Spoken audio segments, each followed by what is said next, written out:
அல்ல. எந்த மொழியை ஆழமாக நேசிக்கக்கூடிய ஒரு நபருக்கும் இன்னொரு மொழி மேலேயும் சின்ன மோகம் வருது மிக சாதாரணமான விஷயம். ஏன் இங்கே இந்த விழா தொடங்கும் பொழுது மிக அழகாக கனடாவுடைய ஆந்தம் பாடின அதே குழந்தை, அதுக்கு அடுத்தது தமிழை வாழ்த்தி பாடினதும் அதே மாதிரி தான். இதுக்கு ஒரு சின்ன ஒரு கதையோடு தொடங்கிக்கலாம். என்னுடைய மாணவர்கள் எல்லாருக்குமே ஆங்கிலம்னா கொஞ்சம் பயம், ஆங்கில ஆசிரியர்னா ரொம்பவே பயம். அவங்கக்கிட்ட நான் சொல்கிறது உண்டு. ஒரு சின்ன கதை, அந்த கதையோடு தான் தொடங்குறேன். ஆனால் நம்ம போக வேண்டிய தூரம் ரொம்ப அதிகம் இருக்குது. ஆன் அ ஹாட் ஆஃப்டர்நூன் அப்படின்னு தான் கிளாஸில் தொடங்குவேன். ரொம்ப ரொம்ப வெயில் கொளுத்தக்கூடிய ஒரு மதிய நேரம், ஒரு அம்மா பூனையும் அதனுடைய குட்டி பூனையும் 2 பேரும் நடு ரோட்டில் நடந்து போனாங்க. சத்தியமாக ஏன்னு எனக்கு தெரியாது. அவங்க 2 பேரும் நடந்து போனாங்க. நடந்து போகும்போது எங்கேருந்து வந்ததுன்னே தெரியாது, ஒரு நாய் பாய்ந்து வந்து 2 பேரையும் துரத்த ஆரம்பிச்சது. அப்போது the mother cat and the little one started running. தமிழில் சொன்னால் ஓடினாங்க ஓடிட்டே இருந்தாங்கன்னு சொல்லலாம். ஆங்கிலத்தில் சொன்னால் அது இலக்கண பிழையாயிடும். அப்போ என்ன சொல்லணும்?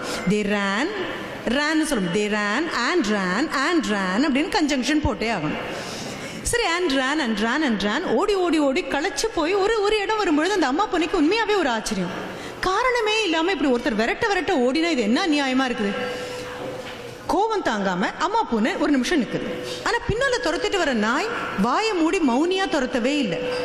பவ் பவ், ஆங்கிலம் தெரிஞ்ச நாயா இருக்கிறதுனால பவ் பவ் அப்படின்னு துரத்துது.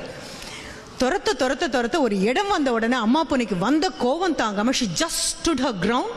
அப்படியே திரும்பி நாயினுடைய கண்களுக்குள்ள உற்று பார்த்து பவ் பவ் அப்படின்னு சொன்னது.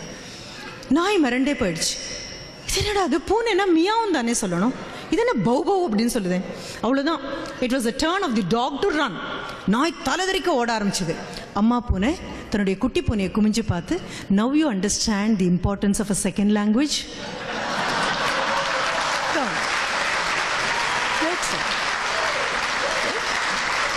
அவ்வளோதான். இதில் ஒன்றும் பெரிதாக ஒன்றும் எடுத்துகிட்டு போக போகிறதில்ல. இவ்வளோ பெரிய தமிழை கைவசம் ஆனதுக்கப்புறம் 26 எழுத்து என்ன பெரிய விஷயமா என்ன?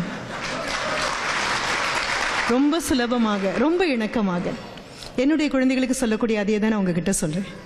ஆங்கிலேயன் எங்கள் நாட்டுக்குள்ளே வந்து படையெடுத்து வந்து நம்மளெல்லாம் ஆக்கிரமித்து, வர்த்தக ரீதியாக ஆக்கிரமித்து எல்லாம் வரும் வரைக்கும் மொழி இல்லாமையா உட்காந்துருந்தோம்? ஊமைகளாகவா உட்காந்துருந்தோம்? இல்லைப்பா, மொழி இருந்தது. மிக அழகான ஒரு மொழி இருந்தது.